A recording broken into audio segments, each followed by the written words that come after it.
This is another example of analytics in action. What we're looking at is a presentation created by the Park Database Analytics Company.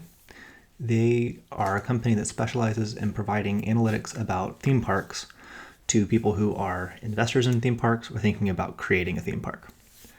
What we'll see is a bunch of different ways they're analyzing the industry to look for trends and also on what makes a profitable theme park.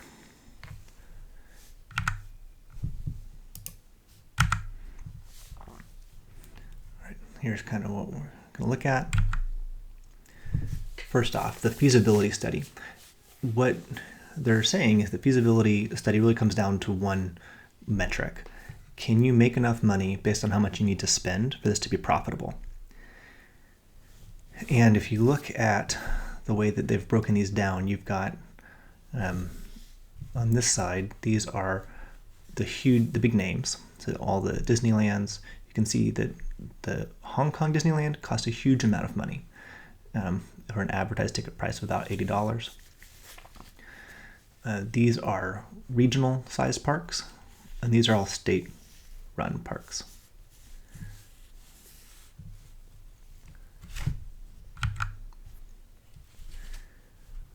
On the bottom axis, the x-axis, this is cost per square foot, and on the y-axis is the revenue per square foot. And it breaks down into three big areas. The mega destinations. Here you see Hong Kong. As I said, it was very expensive per square foot based on the size. These are indoor parks. So Kidzania is here. The size of the bubble is the return on investment. Kidzania made a return on investment before it even opened, just in pre-sales. Hugely profitable project here. And then down here, these are your regional parks, like Six Flags or Frontier City or Silver Dollar City. Those are places I grew up going to, where the cost per square foot is low and also the revenue is low by comparison.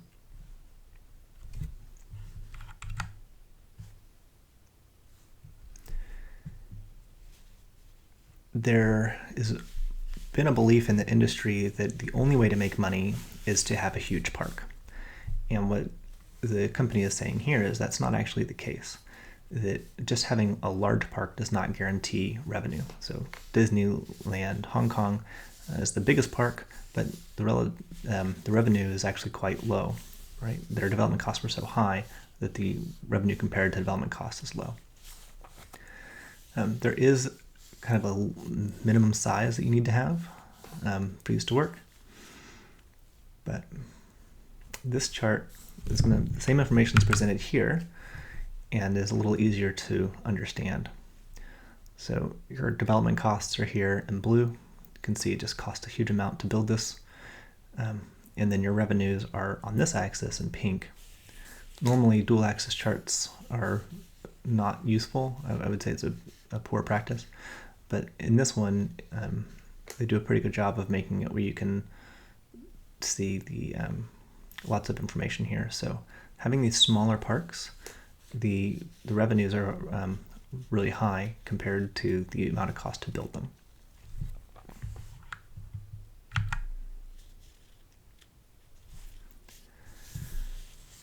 Now we're looking at ticket prices. How much can you charge for different things? You've got a water park, which is blue, and a theme park, which is purple. Most of them are charging kind of below $40. This is where having some actual numbers would be really great. I guess they tell you the average here for theme parks, for water parks, $25, and the average for theme parks is $35. So that would put them here and here. It would be helpful to actually have some confidence intervals here. Be nice to be able to compare. Are these the difference statistically significant? And it may not be because there's such a spread here on the price of the theme parks. I don't know what theme parks there are out here where you're charging more than $100 just to get in the door. It's a lot.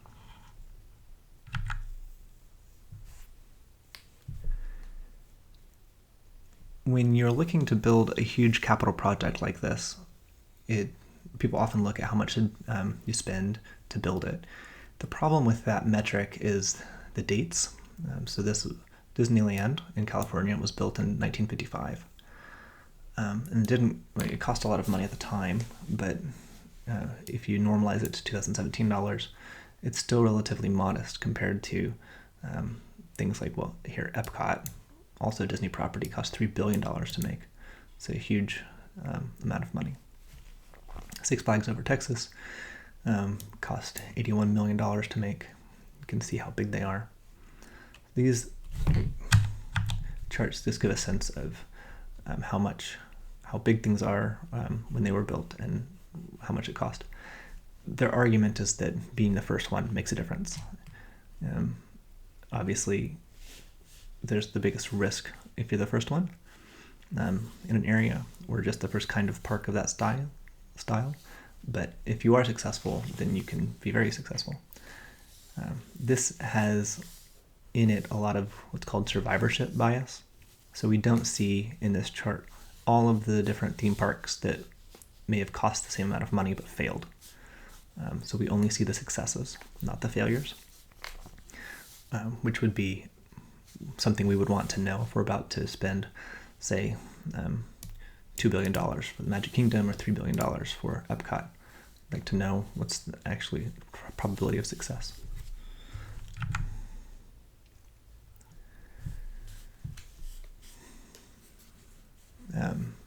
Urbanization trends here.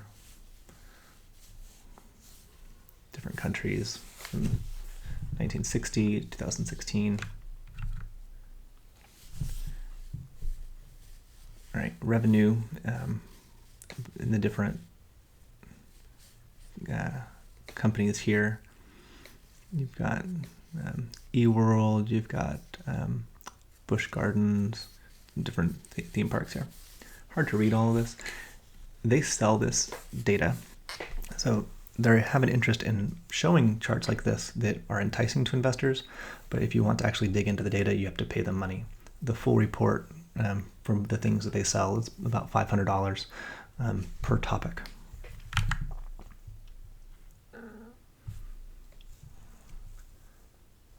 All right. So multiples make a difference. This is talking really about economies of scale. If you can have economies of scale, you can do a lot better. We see that with other things like franchises for restaurants that are able to have a central kitchen that can service many restaurants is more profitable than having a restaurant just by itself.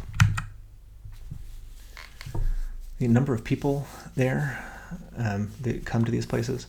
So Disneyland in Tokyo, the median is 25,000 people a day.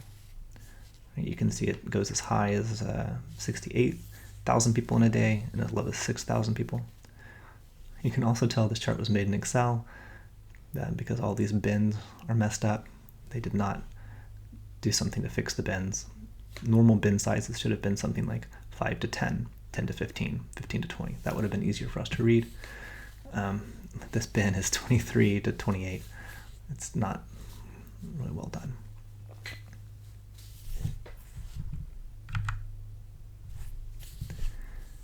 Now we're looking at seasonality, daily attendance. So it's really fascinating. You can see in the different days of the week, Saturdays are by far the most popular across the board. Like Tuesday and Wednesdays are not very popular. But you also have months that vary. So January, February, March, not as popular. The end of the year, October, November, December, is where you have a huge number of visitors. 71,000 people visiting on a Saturday in November. That's Disneyland, that's Disney Sea. Two different theme parks that Disney owns.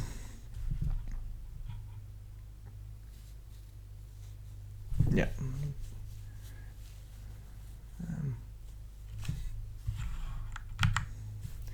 Now this is looking at the Disney Sea and on people skipping school in Japan. So these spikes correspond with different holidays, and that's pretty consistent. You can see most of them are on spikes. Some, like the equinox is not a big selling point. I'm not sure what the 753 day is in Japan, but things like the Emperor's birthday is a common time to go to Disney Sea. Children's Day, very common time to go. What we're looking at here is called a time series chart. So this is showing time and the fluctuation over time. These charts are really useful for being able to predict attendance, like how many people would you need working at your facility on a given day. How much food should you prepare? You don't want to have this level of food prepared way up here and then only this many people coming. At the same time, you don't want to have food prepared down here and have a huge number of people coming. So there are different techniques that we'll learn at the end of the semester on working with time series.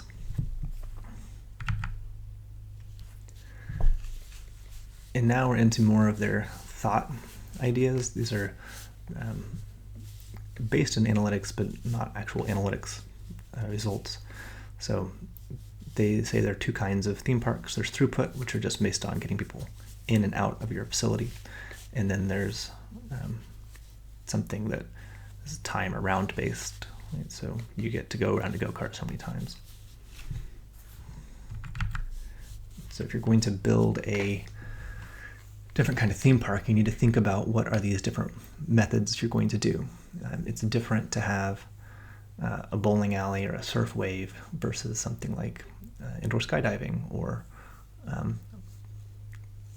so these are ticket dominant. You pay one ticket price and you get to do lots of activities.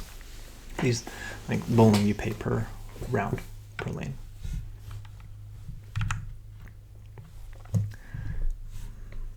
And now this is looking at how many attractions do you need to have in the different kinds of facilities. So if you're,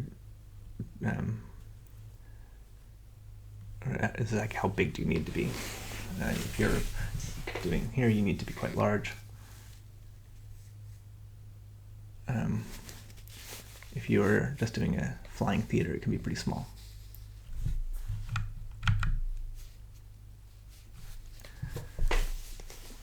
In a lot of their analysis, they basically say Disney is going to make more money than you, and don't think that you're going to be Disney. So, yes, there are theme parks that make $1 billion, but it's probably not your theme park. Right? So it's so much bigger than everything else. It's also interesting that they compare here other alternatives. So it's not just theme parks, but these are other ways you could spend your time, like playing Fortnite or Candy Crush. So those are competing for your entertainment dollars and time. And here they explicitly bring out Fortnite. So Fortnite in 2018 made $2.4 million. The Cedar Fair and SeaWorld made $2.6 million. The number of visitors, so Fortnite had a huge number of people in the per capita revenues. Right? The other difference you don't see here is the capital cost. It did not cost Fortnite very much to build a video game and to share it. Whereas the Cedar Fair and SeaWorld are huge capital outlays. So a lot more risk taken to build these things than to build a video game. The video game, if it failed, it's all software. They just put it away and built a new one. But since it succeeded, it worked very well. And the way the Fortnite works is that as it scales out, it uses more computing resources, but those are borrowed. They're all cloud resources. So Fortnite, the company that makes it's called Epic Games. Epic Games didn't have to buy these things in advance. They can just provision capacity or rent capacity as they need to, which is very different than a theme park. If a theme park wants to get bigger, they have to spend millions of dollars to get bigger. If Fortnite wants to have an event with 1 million people show up one day, then they can just get more computers working for them on demand.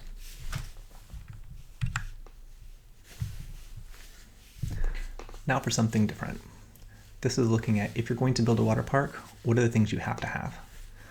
And basically, 80 to 70% of all water parks have a body slide, an explore area, a pool, a raft or tube event, and a lazy river. So these are the most common elements you'll find in a water park. This is how the space is broken down on water parks. So 17% of the space is allocated for explore and play structures, 15% for a pool, or how many of your attractions are doing these different things. This is very difficult to read, but it actually has a huge amount of information in it. This is the proportion of rides you have in these different categories. So how much of your attractions are rides, coasters, exhibits, shows, water, dark ride, arcade. And these different colors are all represented here. So Cedar Fair is 30% ride. It's about 30% coaster. Let's see, that's about 5% explore and play, about 15% kids ride. So it's hard to read, but you can see how things are broken out. All of these that they've chosen are all traditional theme parks, and so it's not surprising that they don't have more tower rides or water rides, because these are places that you go to ride roller coasters. You can see they're heavily influenced over here. This is called a radar chart or a spider graph.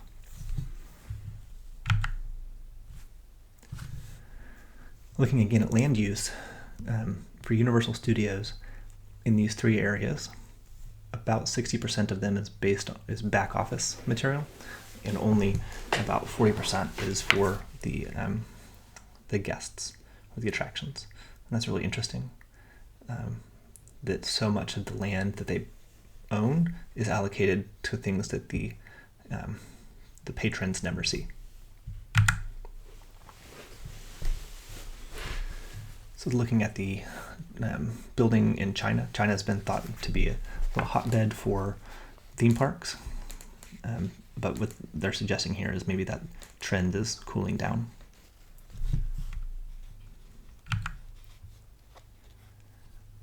Indoor ski resorts do seem to be on the rise, and I think we'll see that in a little bit too. China's not traditionally been a destination for skiing. As it becomes a more popular activity, indoor ski parks become more popular and people want to go do that.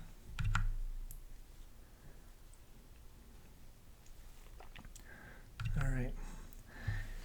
And then this is, again, China's been thought to be a place where there's a lot of investment in building theme parks. You can see it's grown. Notice these are like not that big. So like one was built in the 90s. And India has gone down. There's not really enough information here to make good conclusions. What we would like to see again is some kind of comparison where we could do a t-test to see, are these things the same or different?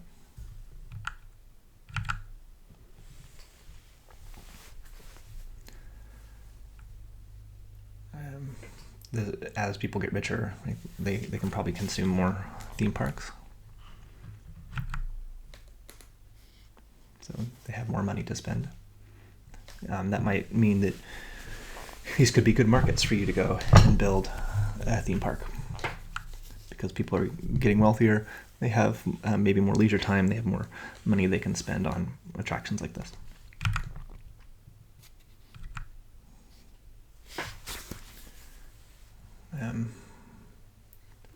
All right, some information about the UAE. And finally, a new trend, adventure parks. These are parks where there are fewer safety precautions. You have more, what's called agency. You're able to make more choices. You could also get hurt. These are becoming more popular. This is a trend that they're expecting you'll see more of.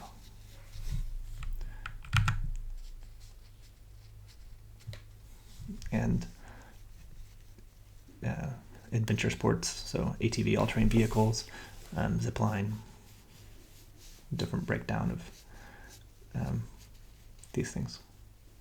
So you can charge more if you have these specialty things. And virtual reality becoming more popular. You can see that's Texas. It's got a heat map.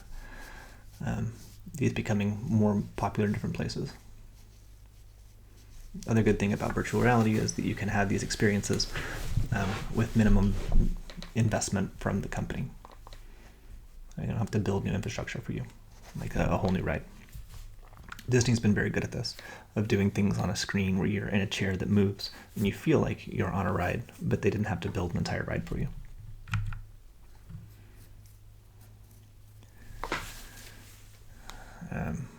So as the adjusted, so just over time, prices have gone up. It's not really a surprise. Another trend is agritourism. Right. And a couple of other things here. So I wanted to share an example of analytics in action. These are charts and analysis done by a company that sells analytics and data as their business to help people make better decisions. So we are trying to make a decision under uncertainty. And these are bits of information that you're providing to investors and to business people to help them make better decisions.